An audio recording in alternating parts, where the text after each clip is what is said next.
如果你日常经常有关注潜力区的话，你会发现其实潜力区的这个热度已经慢慢开始起来了，随着进场期的继续的延续，这是一个很好的现象啊。币圈开始有一些资金游资开始进来了，这个在我这边场外看是非常非常的明显，所以如果这个进场期还在比特币的进场期还能再持续1周左右的话，那肯定会一定会出日内大量翻倍的币种，这个是100%的。一定会有的，就凭着比特币的进场期第7天，呃，还是顺带着，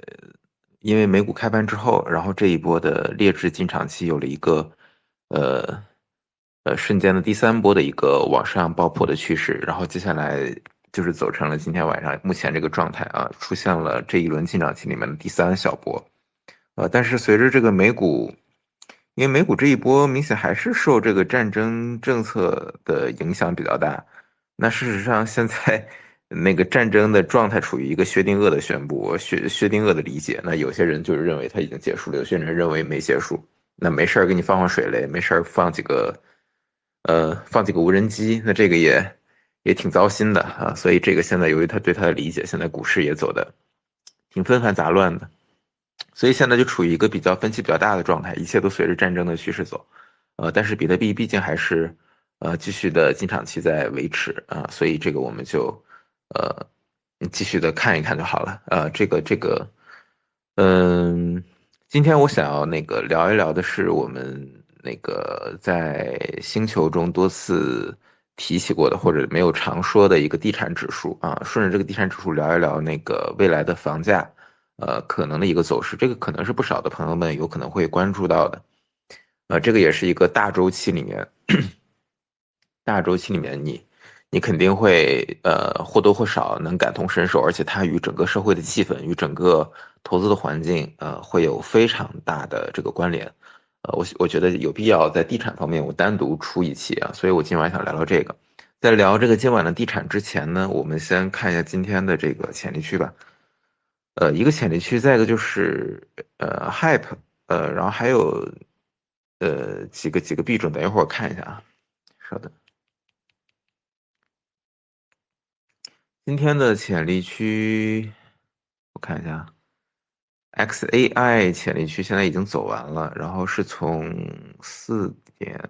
我们更新是4点10分左右，是吧？是从0.012涨到了0.013，30%乘以10，三倍的盈利，XAI 是3倍盈利，然后Pixel 是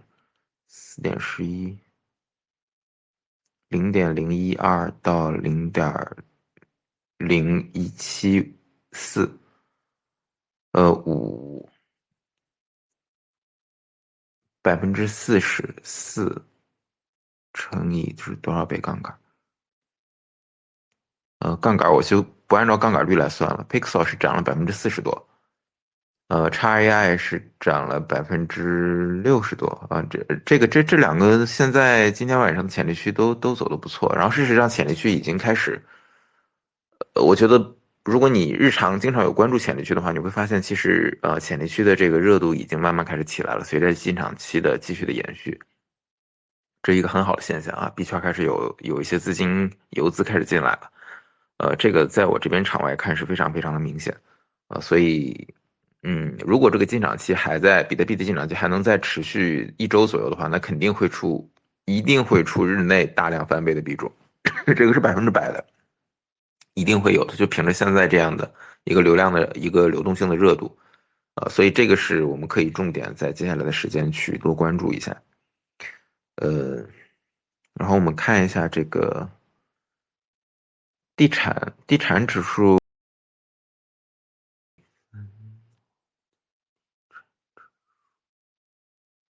OK，地产指数现在是进场期的第9个月，然后场外指数1201爆破189，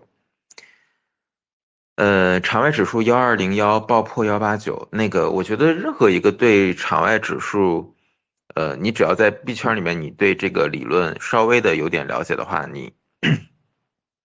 你其实看到这个1201，然后爆破189，你会很明显的感觉到，其实现在从这个我们从币圈所理解的这个周期来看，那现在其实地产处于一个比较好的一个状态，而且189包括189，这已经有点逼近于要爆破了，在爆破的前夜了。那所以处于这样的状态下，那我们看一看这个地产是怎么表现的。那往往，在我们刚刚开始啊，如果说我刚刚在进场期第一个月的时候说这个地产现在就是触底了，就开始回暖，我相信有相当多国内的人肯定是不可能理解。啊，他们无法理解这件事情，肯定是脑子肯定会啊，什么样的恶言可能都会说出来。但现在开始啊，因为前不久我朋友把那个财新的文章转给我，还把那个什么，基本上就是国内的稍微有一点数据根底的一些大的这些财经的杂志也好，或者是公众号也好，或者是个人也好，分析师也好，其实都已经认定现在。已经到底了。我这边可以给出一个财经这边财新给出的一个结论。呃，现在呢，就是从国内的目前来看，现在我们现在从这个场外指数来看，现在是第9个月，然后从这个国内的这些财新给出的数据，现在是房地产已经出现了明显的一个止跌回暖的迹象，尤其是二手房的市场，现在已经开始量价量升，然后价跌收窄。就是现在的二手房的价格，就是新房现在可能还是有一点价格有点兜不住，但是二手房已经明显从量到价都开始有一个很大的跃升，尤其是在今年刚开年，数据出现了一个很大的改善。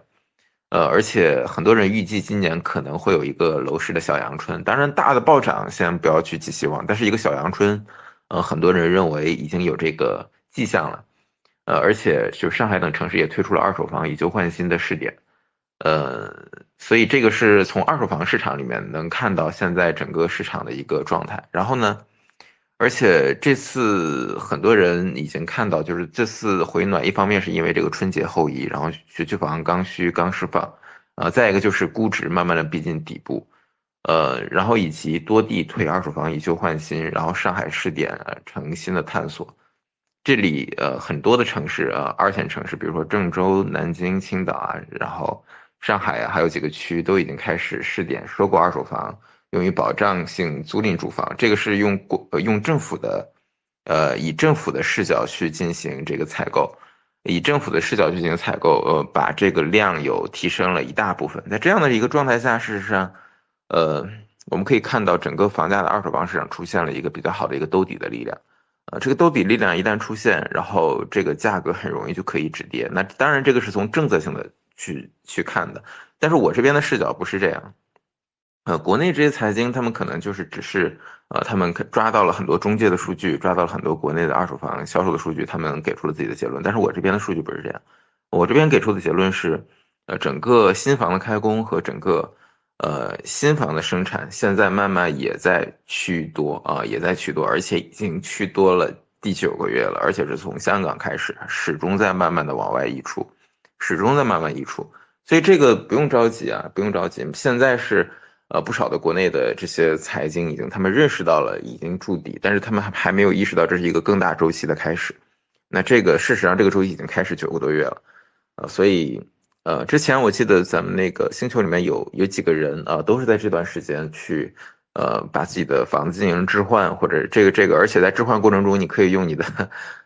优秀的情商呀，然后进行快速的杀价，因为在这种周期里面，在现在这个阶段，那所有人都认为还是熊市的，那你正是你杀价的好时候，可着一半去杀，怎么杀都行。所以就是杀对了的话，那就是真的是杀多少赚多少，所以这就是一个很大的一个套利的机会，信息套利的机会。嗯，所以这个是这样。然后因为那个今天又跟一些朋友，然后再聊起来，在那个哪，因为那个孙雨晨不是最近在推那个惠州嘛，然后我对惠州没有兴趣，但是临近惠州的就是深圳那一片地有几个板块可能我身边有一些人感兴趣，然后我稍微看了一看，但是我觉得没什么太大意思。如果现在要搞的话，可能在香港置业可能会更好一点。如果你真的看好地产板块的话，那在香港呃布局一下其实是一个更好的选择，就不用那么着急在深圳这种地方尤其是呃不要认为在惠州啊或者临近惠州的深圳板块，好像你能找到一个单价很低的。其实地产很像 NFT。两者其实有很大的同构性。如果你是在币圈在 NFT，你搞过一段时间，而且你理解它整个的地板价呀，理解它整个的这个运行逻辑之后，其实你会很明白它的这个马太效应是非常强的。如果你单纯的在投资的角度去讲的话，你去买这些偏远的板块，看起来单价好像低，事实上绝对不是一个好选择。你更多应该关注的是它的。NFT 的话，除了关注它地板价，再一个关注它的热度，再一个关注它的换手率啊，这几个其实是更核心的指标啊。然后，但是买房的话，同样，你要去关注它这几个指标，而不是去单纯的去看，它便宜，单价便宜，然后就觉得啊，好像买在这个郊区就赚了怎么样？那绝对不是这个逻辑。所以基于此。如果说你的资金量足够的话，那更好的选择还是，香港或者在核心板块啊，不要去找这些偏远的地方去搞，因为你毕竟你要更在意的是流动性，如果没有足够流动性能够承接你的整个房产的价值的话，那没有太大的意义。然后，接下来我再说啊，接下来几个月，如果说地产指数出现了成功爆破，意味着你这个时候就要去买嘛，或者这样，我不是这样去想的，我不是这样去想的，我觉得更重要的还是你要，嗯，我刚才忽然在想，如果说地产我能这个用这个场外指数来做的话，那未来如果说肯定会出现 NFT 板块，肯定又会出现其他的一种表现形式。如果再有这种艺术品，或者再有一种能够快速换手的一些大宗式的中介的流转品的话，也许我也可以用场外指数去锚定它，帮助大家去理解它的价值。那么对地产来说也是如此啊。地产如果说它真的到了爆破的这个成功爆破的状态，那你就挑里面的流动性最好的那部分啊，挑流动性最好的部分，最核心的板块，然后在资金量足够的时候，然后你可以去进行一部分的置业，而且是以香港为中心，不是以长三角为中心啊，这个你千万要搞对。北京跟上海还不太一样啊，尤其是上海要那个，如果你要选的话，宁愿可以在北京的核心板块。上海会有一些，如果你单纯的在投资角度，如果你单纯的是短期或者是打算买了出手，而不是自己去自住的话，呃，你如果自住的话，选上海没有问题。但如果说你是投资角度的话，那可能更好的是珠三角跟北京。上海有一些自己独特的一些特征，它跟其他的一些板块有区别啊，所以这个是这样。我接下来一段时间我在考虑，我有可能会通过那个。因为我在2年前，我大量的时间用来刷那个 Zillow，然后去刷那个美国的地、美国的房产。那我觉得最近也有不少朋友可能打算在美国去置业，那有可能，我现在数据，美国房产的数据已经抓了不少了。那如果说大家感兴趣的话，我后面可能会出一期，就是专门出一个美国地产的一个指数吧。然后就是如果你币圈儿很多，我这个在我这儿币圈很多赚了。就是上了 A9的不少啊。然后你到了这个级别呢，在国内的置业，尤其币圈的钱，你在美国这边直接去置业，可能会是对你来说是一个更好的选择。那这样的情况下，那就抓这个美国地产的周期，就是一个非常有价值的问题。嗯，美国地产有一个问题，当然就是房产税，然后以及它的其他的各种税率，你要把它整个叠算进去。叠算进去之后呢，你要再看它的整个的换手啊，看它的整个的情况，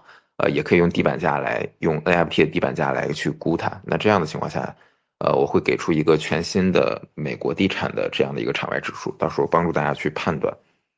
嗯，呃，全世界其他地方的话，那除了日本，然后，澳洲跟加拿大我都已经不建议了，澳洲跟加拿大不建议了。但如果说对中国人而言，其实在日本置业是比较有优势的，然后文化亲近不说，而且整个服务业各方面而且它的房产的，已经进入了一个比较好的上行周期。那所以现在如果说你打算在海外置业这个房产的话，其实在日本会是一个，在有的时候甚至要比在美国更是一个好的选择。那澳洲跟加拿大的话，我就尽量从很多人的这个选择名单里面会把它剔除啊，这两个并不太合适。有一些朋友可能在我记得2016年左右吧，当时那个在美国不少朋友就是在温哥华呀，然后在这多伦多呀，那个时候正是加拿大房产炒的最热的时候，很多人是在这个加拿大开始准备置业，我也去有看过。那个时候热到了什么程度？就是那个时候叫什么所谓就是山里面一个普通的一个小破房都能炒到天价，都能炒到天价，就是大量的中国人过去炒。然后很多人就是在那个时候开始在这个加拿大安家的，2016年那一波。然后到了今天，我想说的是，当年在温哥华置业的那波人，跟当年在洛杉矶置业，或者是在这个佛州置业的这批人，或者在德州置业的这批人，我想说，他们之间已经阶级上，就是他们的整个的财富阶层上，由于他们买的地的国家的问题，已经出现了巨大的分层。在美国的置业的这帮人，目前的生活的滋润状态要远远的超过在加拿大置业的。这个有多方面的原因。一个就是，当然就是就房产地产自己的周期而言，美国的这个，美国属于是相当于是全世界的央行的中心所在地，放水先在美国先把这个美国的所有的坑坑洼洼的地里面的坑全部漫灌一遍。然后该填的坑全部填平了，它有多余的余力、多余的钱，才会溢出到周边的国家，才会溢出到跟美国关系最近的国家，才会溢出到跟它有外贸关系的这些国家。那如果说你在这样的情况下，就是这10年来这10年2016到现在正好10年了，这10年来你可以看到，就是在美国跟加拿大置业的人已经产生了财富分层了，因为两国的首先就是从房产到机会，到创业机会，到赚钱的各种，到它的整个社交圈都有很大很大的区别。更何况加拿大这10年几乎始终就在这个左派的这个高度的治理之下那始终就是一个高税率。所谓高税率高福利吧，事实上福利也没高到哪里去，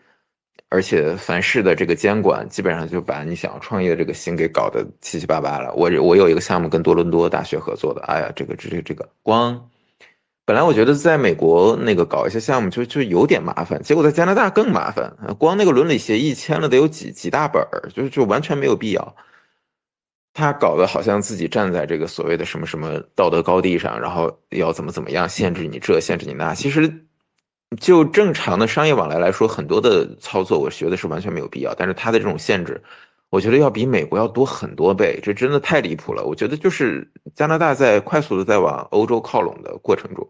所以你看现在加拿大出了一个卡尼也是跳的比这个欧洲还要欢然后跟这个美国之间开始产生这么大的嫌隙。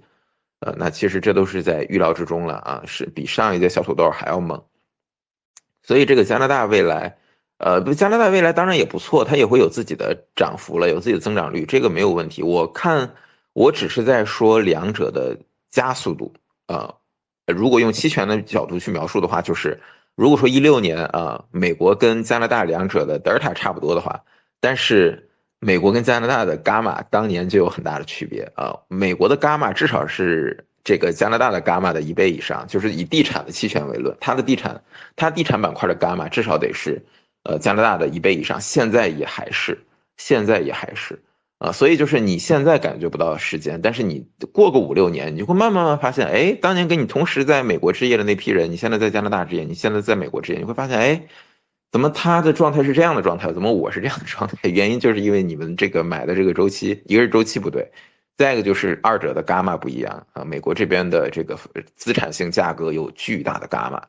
有可能是世界上最高的伽马。当然，在那个中国在进入那个上一轮市场过热还没有到顶之前呢，中国的房产确实有更高的伽马，但现在，也就到顶了到顶了之后，下一轮这是一个小阳春，不见得这个波幅会超过上一轮的顶点但至少这是一个上行周期的起点所以这个是关于呃中美加三国的这个地产的问题就是很多时候你看起来周期也都对，三者甚至周期也都是同构的，但是就是由于他们的这个伽马不一样即便他们德尔塔一样，但是他们的伽马不一样，最后就会产生巨大的区别。那么话又说回来，如何判断一个标的的伽马？我们就是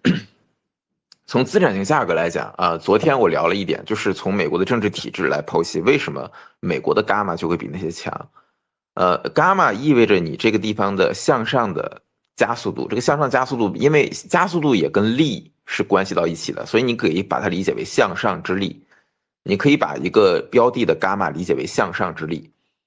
那么向上之力这个东西听起来就有点玄学了，听起来就有点玄学了。你有的时候很难用一些数据性的内容去描述这个向上之力，但是你可以很客观的用你的生命体验去感受到什么叫向上之力。所谓的向上之力体现在非常多的细节里面，比如说你在多伦多、你在温哥华，你所感受到的，整个街头人的走路的步幅，他走路的频率，跟你在这个美国东西海岸所感受的步频，它都不一样。就是那个所谓的，就是在美国的早期的时候，在那个我在 UCLA 里面那个实验室刚开始搭那个实验室的时候，跟不少朋友我们在聊起这个事儿，就是美国的藤校里面确实有一部分人，不能说全部啊，有一部分人在做科研的时候是有精神原子弹的。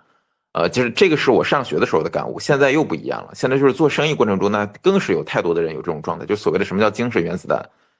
你会发现这个人的精力跟动力和他整个人的那种无限的可能性是极度极度的高于常人的平均水平的。这种人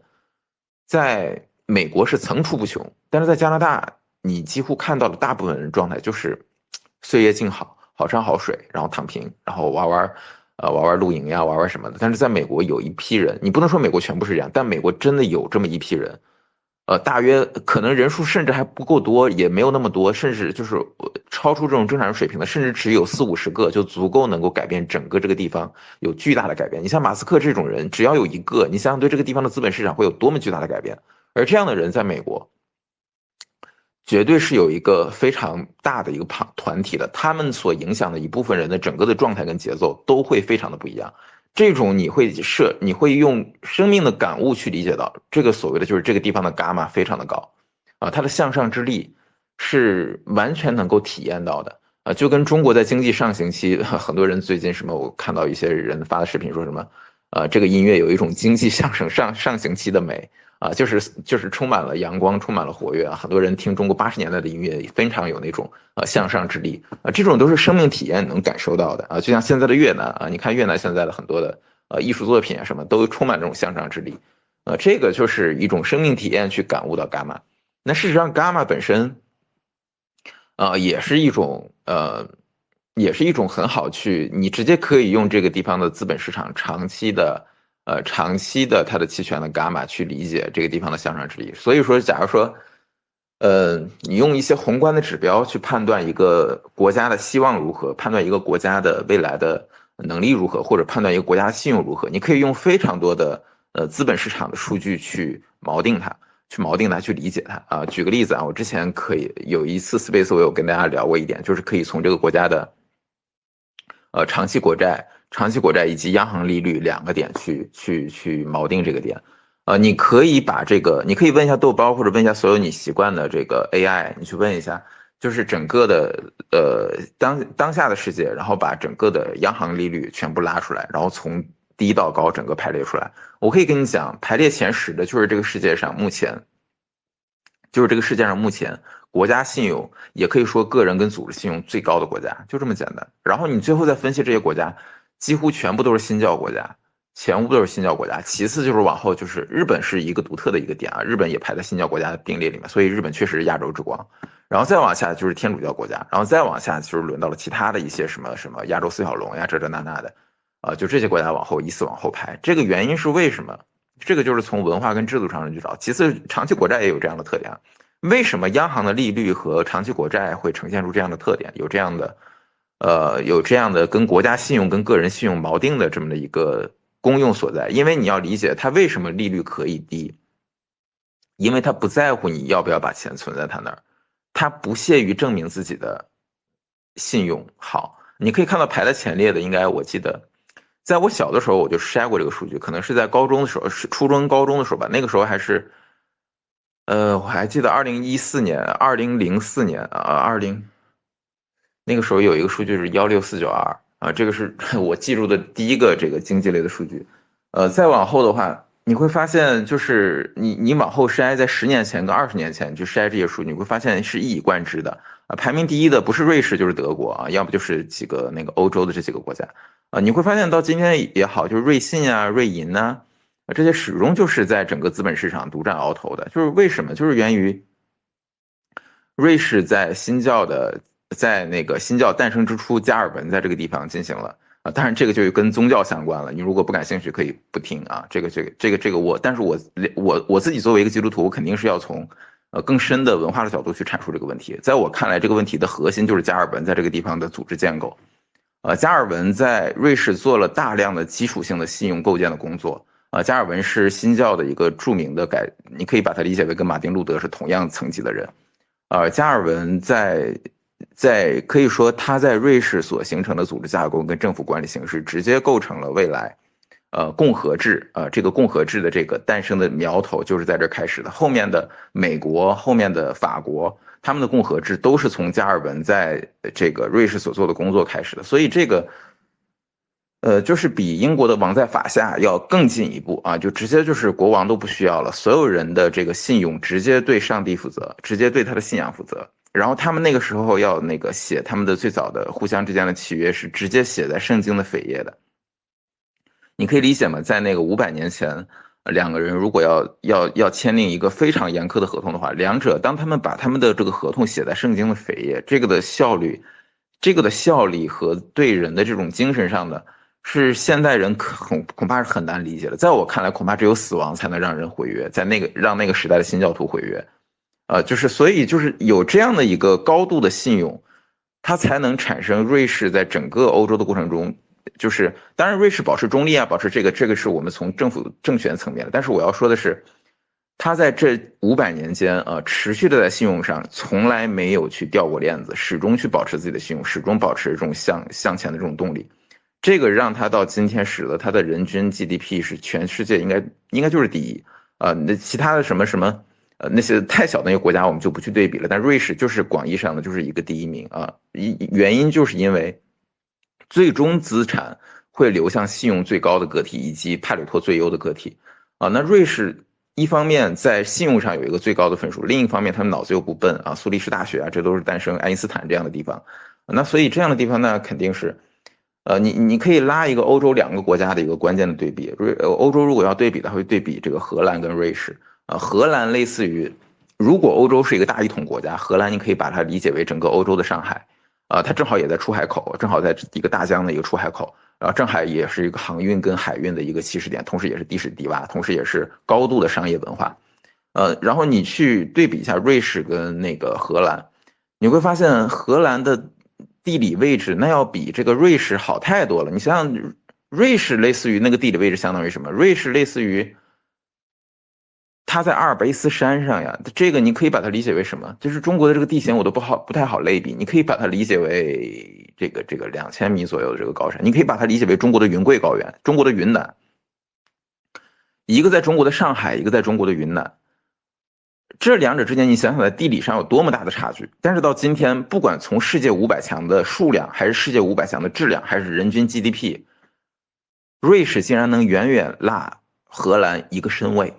两者当然都很富了，瑞士现在也是比美国荷兰也是要比美国要富的。但是你会发现，瑞士要比荷兰还要拉一个身位。你想想，在云南这样的一个地理位置，竟然比上海还要富，你能理解吗？这个就是人的信仰跟人的组织制度所塑造的信仰，以及所塑造的信用，以及它的这个整个对资本市场的一个大幅度的一个吸力，所造成这个地方最后就是形成了一个这么大的一个人类成就的一个高地。所以这个是瑞士现象是非常值得研究的这个是早期的时候我上学的时候，虽然我不是这个人类学了，但是我特别喜欢跟着那个人类学的有一个老师，我跟着他去做田野考察他的这种视角就是从组织制度上去理解一个事物的视角，我觉得很深的影响了我。所以当我去瑞士的时候，我会很关注你们在国内可能知道，国内有一个青年空间组织叫706我估计有不少人听说过这个706包括里面的那个吴方荣呀，这些人可能你们都有听说过。706在全世界各地有很多的青年空间，然后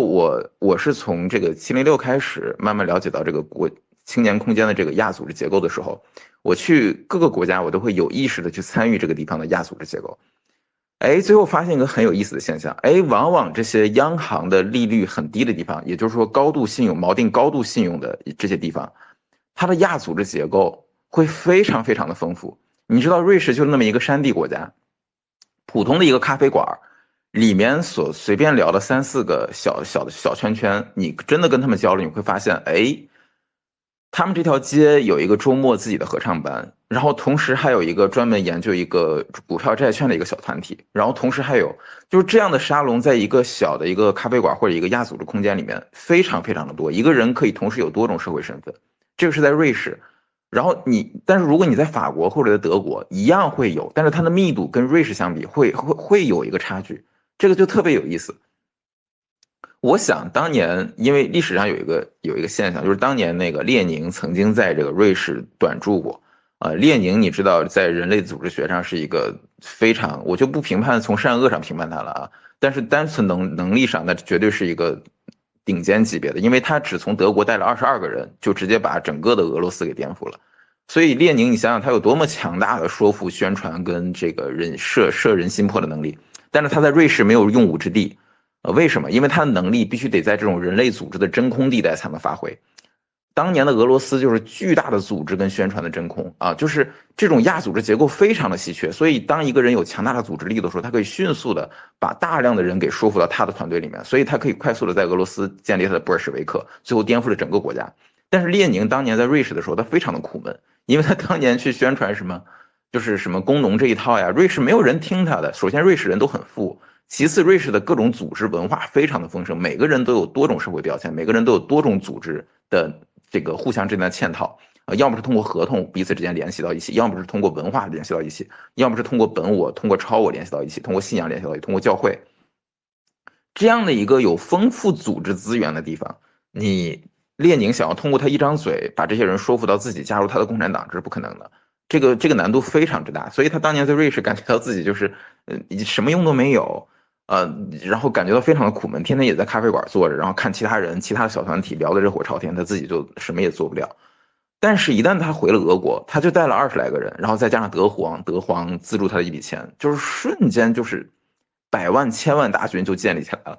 就是因为俄罗斯是一个组织真空的地方，虽然它也有自己的组织，但是它的组织的密度跟组织的能量远远低于瑞士，瑞士是绝对的高地。今天能跟瑞士相提并论的这种组织高地，可能只有美国的少数几个地方。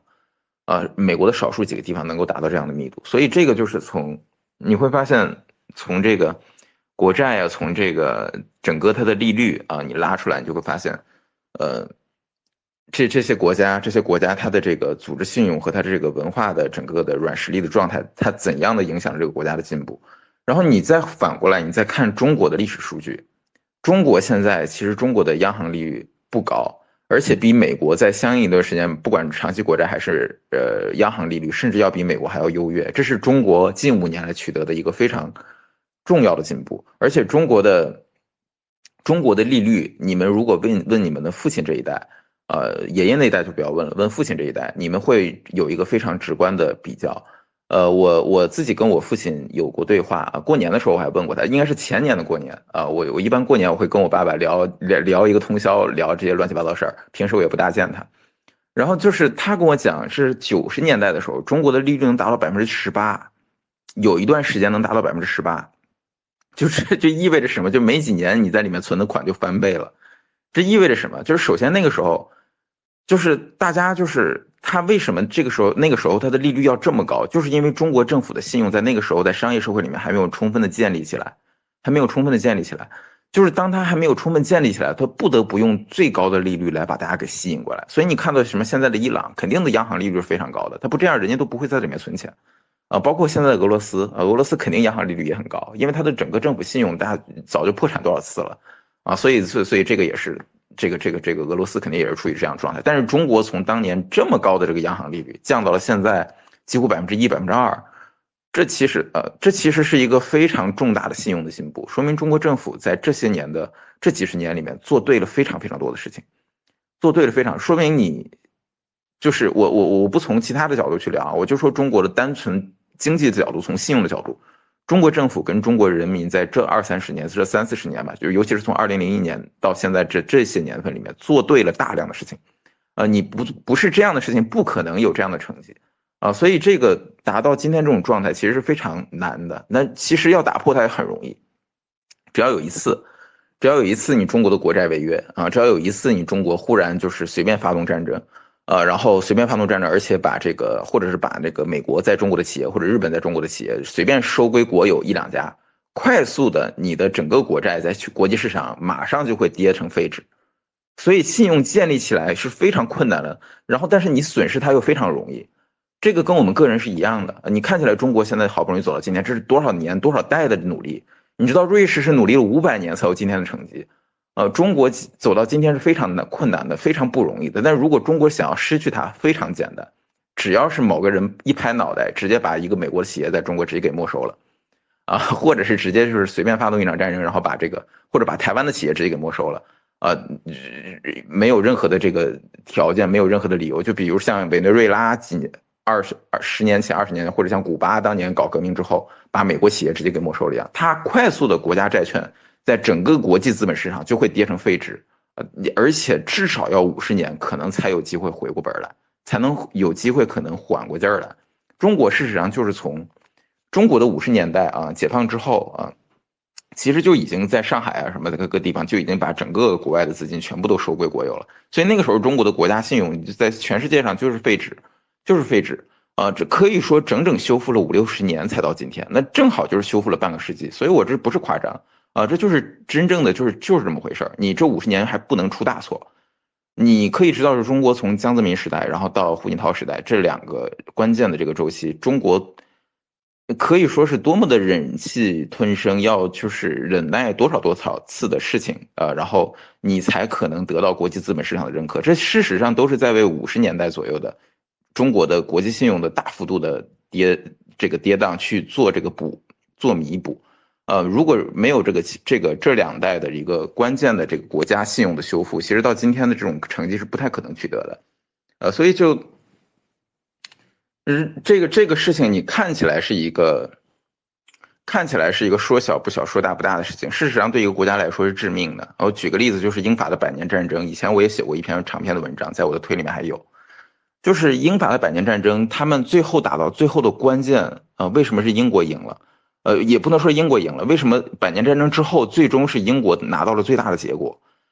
这里面有个很重要的问题，就是英国的国家信用和英国英镑的稳定性啊，这个是英国始终持守的。英国的国家信用就是后来走了瑞士这一条路，始终去不停的投入巨大的国家的力量去维持它啊，始终保持英国的国债保持在一个非常好的稳定性，而且英镑始终就不跌啊，英镑对黄金就是这种金本位制就是牛顿发明的，牛顿作为这个皇家铸币厂的时候，他自己也从整个的。牛顿呢，当然是人类历史上数一数二，那应该是排名第一的伟人了。他从一个极高的角度去审视英国的经济，然后他最后得出结论，就是英镑应该跟黄金有深入的挂钩啊，就是如果不要有这么轻易的状态的话，英镑的这个价值就不要变。所以在他拍了这个版之后，又因为英国人对这个牛顿的推崇，对他的爱戴，那最后英国就真的把这个持续的坚守下去了，一直坚守了从16几年，一直坚持到。上世纪布雷顿森林体系结束布雷顿森林体系呢已经是1945年了，你想想这是多少年？300年了，整整300年，英镑没有大变，这是一个多么可怕的一个坚持！因为英国还不跟瑞士一样，瑞士只要保守自己国家的这个状态就行了，那还相对比较好处理。英国那是英国军舰、英国的贸易那是富有全世界的网络，那它要在全世界领域里面保持英镑币值的稳定，这是一项非常困难的事情。所以你可以看到英国当年的这种信用的留存到今天都有影响，就是比如说最近的这个霍尔木兹海峡，这个暂停，很多人忽然意识到，哎，才看到说什么英国的对这个航海的城堡到今天都仍然是垄断啊，接近垄断的地位。为什么？就是因为这几百年所塑造的信用，使得今天英国这样的承保公司啊，如果他决定不对这些人进行保险，那这些船很多就是因为这个保险被撤了，他就不敢过。那现在美国才能把自己的这个手伸向了这块蛋糕，在之前的这段时间里面，他都没有染指这部分，就是英国所塑造这种信用所塑造的这种网络是最坚固的这个不是单纯的你实力强，你看美国比英国实力是强很多的但是整个这二战结束以来，这接近几十年了，这几十年美国也始终没有让自己的保险能够把这一块蛋糕啃下来，就是因为古老的这个信用网络是一个最有价值的东西，所以我就跟大家讲，就是不管你自己作为你自己个人，还是作为你的家庭，还是作为如果你未来执掌了某些权利啊，不管是企业也好，或者是某个地区也好，你执掌了一部分的权利啊，那你当然你可以成为一个短期的汲取者啊，短期的汲取者说白了就是挥霍祖先给你留下的信用，挥霍你的上一代和你之前从小到大积累的信用，然后去短时间去搞一些大工程呀，搞一些呃纷繁杂乱的非常有意思的事情呀，然后夺人眼球呀，短期去爆发一圈，让这个烟花给绽放。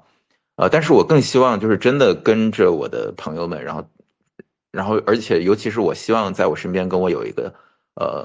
很好关系的这个亲密圈的这些朋友们，尤其在跟我最亲的这个圈子里面，我希望大家都是一种在信用上的长期主义者，在信用上的长期主义者，因为这样的一群人在我看来是一群真正善良的人，而且也是一群最终一定会人生走向璀璨，能拿到最大结果的一群人。这群人也是人类未来的真正可以信任的一群人。在我看来，短期去挥霍所谓的信用，去做一些你所谓的面子工程呀，或者做一些短期的一些事情，是非常非常非常非常不明智的。这个，如果说整个的你从小到大，然后整个建立起一个完整的信用，结果到你这一代忽然去把它挥霍光或者怎样，那我看来是非常可惜的一件事儿。据我所知，就是前几年，尤其是疫情中间，我知道有一些人走线偷渡到美国，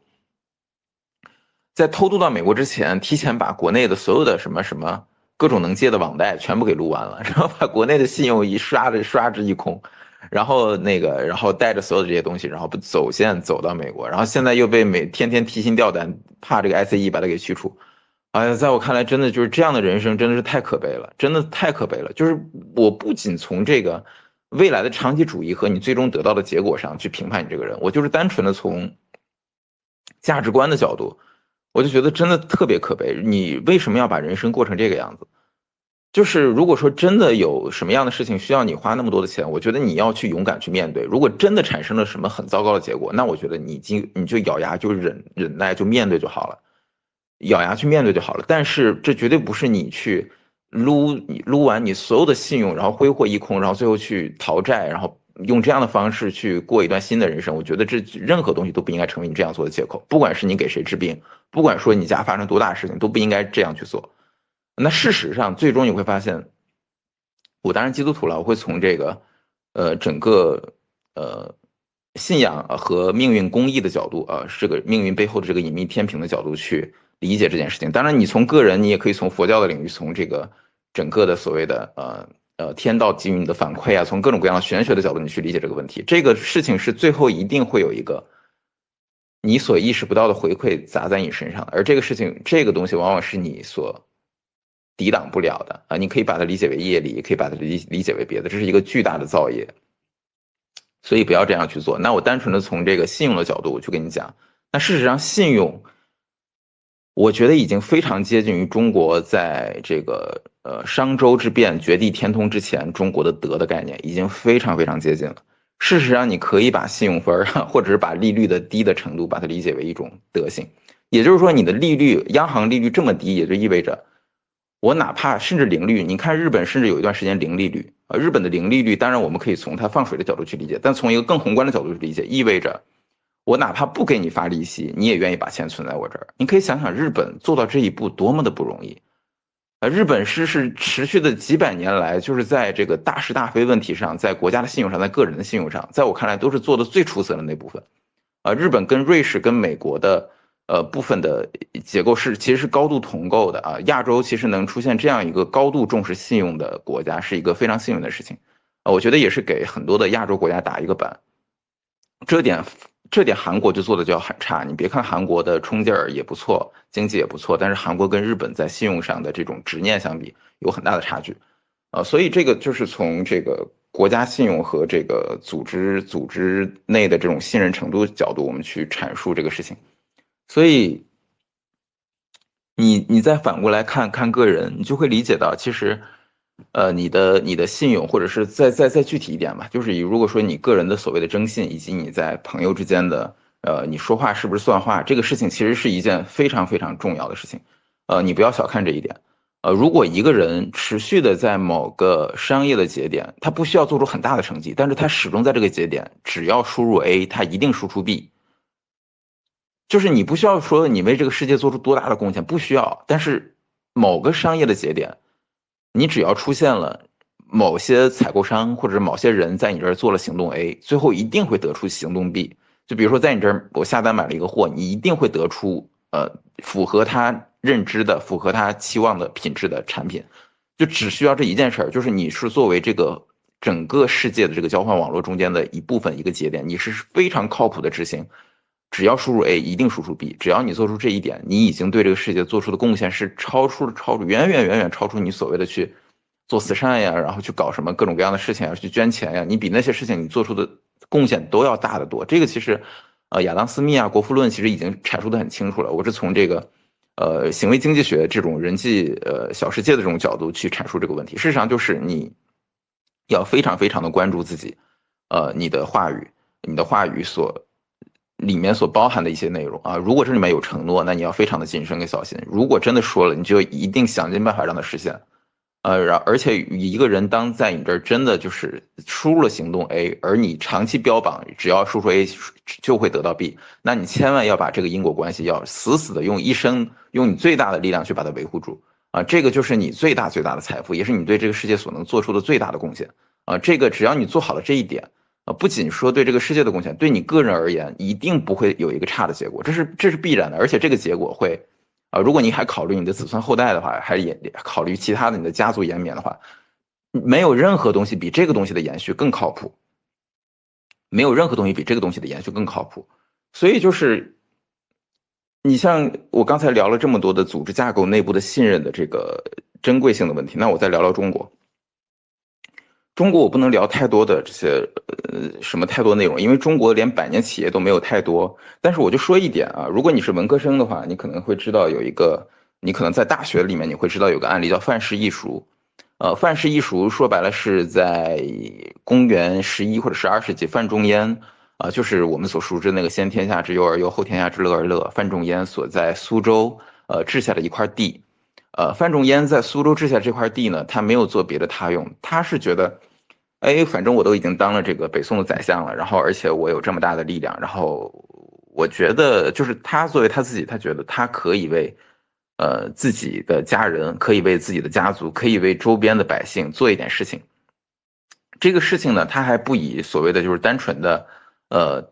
就是也不是单纯的做慈善来用，就是他就是单纯的就想，哎，我把这块地所产出的所有的出产和产生的所有的价值。我就用来做一件事儿啊，就用来供养这个本地的人上学啊，让他们继续来考科举，然后让他们能够成为一个好官，继续来造福这一方百姓，这就形成了一个正反馈循环。说白了就是他这个地方形成了一个关键的一个信任节点，这个信任节点就是以他作为范仲淹的这个宰相来担保，就是只要这个我这块田产，然后最后产出的这个价值，只要输入这个价值，以及有其他的官员愿意认购，有其他的这个范氏子弟或者其他的一些族人愿意去认购这块地最终它产出的所有的价值就会用来哺育所有这些人的后代，以及所有这些人相关的这些人的后代让他们上学的时候也有一个庇护。就是这么简单的一个节点，结果范氏艺术可能成为了中国延续最久的一块始终保持他个人财产权的一块地产。因为你知道中国每次的王朝更迭尤其是宋元之际和元明之际这两个变革的中间，基本上中国的人口都有大范围的消失就是因为每次战乱，中国的人口减半都非常非常严重，那真的是人吃人层出不穷。但是奇迹般的，范氏艺术都没事儿，范氏艺术都没事儿，原因就是因为他把这块地的价值跟始终用他这个宰相的名义做担保，而且用这样的德性的方式去严格的去规训后代。只要是你承载了这块地的价值，你必须要关注，你必须要完成这个信用的承诺所以这个他们家做别的事儿不干，你先不说他们其他人后来又当了什么什么官，这个就不用讲了，也不用讲他们做了什么什么生意。但是范氏艺术他们给定死了，就必须只能做这一件事情，所有的田产就是用来资助你这个本地的人一起来上小学，上这个供到乡试供到后面读完这个所有的一切，然后供他继续来上学，就做这一件事儿。结果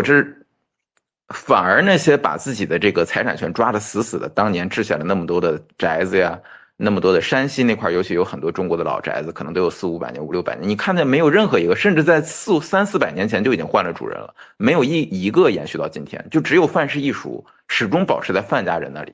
啊，今天它变成了那个好像是苏州第几高中吧。我的粉丝里面有不少苏州人啊，如果你那个听到了，你可以，如果你知道这块你可以帮我指正。现在好像变成了什么苏州第几高级中学，我具体忘记了，还是在做一样的事情。这个就是说白了，就是它作为一个靠谱的一个商业网络的节点，以及作为一个，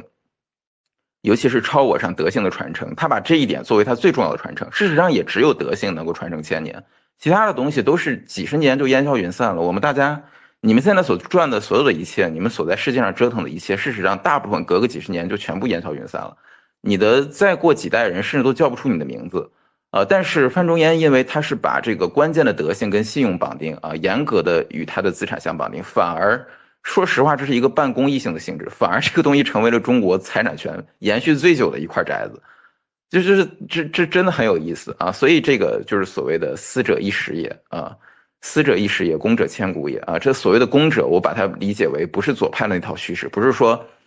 征富人的税，然后把他无条件的去养一堆懒汉，我不是这样去认为的。所谓的公者，在我看来，就是对更广泛的人坚持的持有你的信用，而且把你的信用看得比黄金要珍贵的多得多，这叫公者。所以就是我觉得，从国家角度而言信用的高低直接决定了当年的英法100年战争的时候，到后面为什么英国能得到最大的结果，就是因为英国由于它持久的哪怕它的国债非常的紧迫，但是它始终国家哪怕变卖自己国家国王的这个王宅，也要去把这个国债给还上。他多次做这样的事情，而且整个的议院、议员、议会多次就是哪怕让国民承受重税，也一定要把这个国债给还上。就是他全国卯足一股劲儿，就是坚持的完成这样的事情。这是在中世纪啊，那个时候还都铎王朝可能还没开始啊，就已经有这样的意识。等到都铎王朝正式开始，伊丽莎白这种继位之后，那这个就威力就更大了。这个的，你想想法国是怎么做的？法国我就不去讲后面他这个那个法国大革命了，法国大革命直接把所有的贵族、所有的有钱人都给干掉了。那这个我就不说这么邪恶的事情，我就说的更前面。你们知道黑色星期五啊，就是整个那个法国把当时的整个负责金融网络的圣殿骑士团，跟着天主，跟着那个当时的教皇的圣殿骑士团，圣殿骑士团跟医院骑士团和条顿骑士团，当时是欧洲的3大骑士团。他们都是说白了是武装的教士、武装的基督徒，他们当时对整个的欧洲有巨大的推进和影响。其中圣殿骑士团除了他们的武力高强之外，城墙扶弱、保护妇女这些都是他们基本的这些美德。但是他们还有个很重要的职责，就是他们还负责整个欧洲的银行网络。为什么欧洲的银行网络会落在圣殿骑士团手里？原因就是因为圣殿骑士团他们常年的做好事常年的保持他们的信用。最后大家发现，我与其把这些钱交给犹太人，与其把这些钱交给当年的所谓的佛罗伦萨、意大利佛罗伦萨的银行家，我这些老百姓或者这些个人有钱人觉得我还是更信任圣殿骑士团，他们用生命来保护我，我为什么不把钱给他呢？最后使得越来越多人的钱都集体都给了这圣殿骑士团，最后使得他们不想成为银行家也不行。所以你可以看到这多么有意思。历史上，如果你的信用到达一定程度，你长时间的就是保持自己的信用，而长时间的去做力所能及的去做善事，你会发现很多人就是整个世界的资源，整个世界的财富，他以一种意想不到的方式强塞给你，你想拒绝都不行，你想拒绝都不行。所以圣殿骑士团是这么一个状态，最后成了整个欧洲的这个银行金融的节点，重要的节点。结果法国国王啊，当时打这个100年战争也是花了很多很多钱，然后结果中间他想抵债，他想赖债，他怎么个赖法？他把这些圣殿骑士团的人骗到一处地方，把他们全给干掉了。把这相当于欠债的人把债主全给杀了，你想想这会造成一个多么恶劣的后果，使得法国的整个的国家信用在之后的100年里都没有修复。而这100年就是他的祖宗造的孽，最后就在他的子孙身上得到了充分的反噬啊！最后就是因为这关键的一口气，整个欧洲的银行家就是不会把钱更好的用更低的利息借给你，甚至不愿意借给你法国，大家都宁愿，尤其是荷兰的很多银行家都蜂拥的把钱借给英国，甚至荷兰能做到什么程度？英国的信用和这个，当然荷兰的信用这个也值得去讨论，因为当时英荷有多次的这个英荷战争，因为两个当年是同一生态位，互相之间竞争的非常厉害啊，而且两个都是航海大国。结果英国的信用能够高到荷兰跟英国正打着仗的，结果荷兰人疯狂的买英国的国债，你们能理解吗？你想象一下，中国现在跟日本开战了，然后中国老百姓疯狂的买日本的国债，你能想象吗？哎，英国就能做到，英国就能做到。你可以想象一个有这样大的一个德性跟信用的一个国家，在跟法国再去在全球争霸的时候，你法国的这个气力，国家的元气，你可能跟英国去相提并论吗？啊，所以最终英国拿到最大的结果，我觉得这是非常合理的，非常非常正常的，这个就是历史的必然啊，这个就是很多的偶然，最后在一个很高的程度、更宏观的一个角度去看的时候，你会发现它变成了历史的必然啊，这个就是你会发现啊，我最后是从这个整个的房产聊到利率啊，从利率聊到信用，从信用聊到信用跟德性之间的联系，从德性跟信用的联系连到我们人生中有什么东西是真正可以延续的。我们人生中其实真正可以跟永恒之间真的挂钩的，很可能就是我们的信用跟德性。所以我是觉得朋友们就是在交易中不仅仅是单纯的在呃只是在来回的买卖吧，或者是如果说你真的想在做一个项目方，或者是因为我的粉丝们有不少，就是在国内有很多的好的项目，然后而且自己也做了很多的创业的这些一些搭了很多的结构和体系。我建议你在真的跟外界世界进行互动的过程中，有的时候你会专注于很多具体的细节，你会忘了更重要的事情。这个更重要的事情就是所谓的做对的事情，也就是段永平经常所说的做对的事情和把事情做对。这个做对的事情，在我看来最重要的一点就是你的信用的保守啊，这个点会超出其他的一切。如果说你发现你实现不了，那就一定不要把这个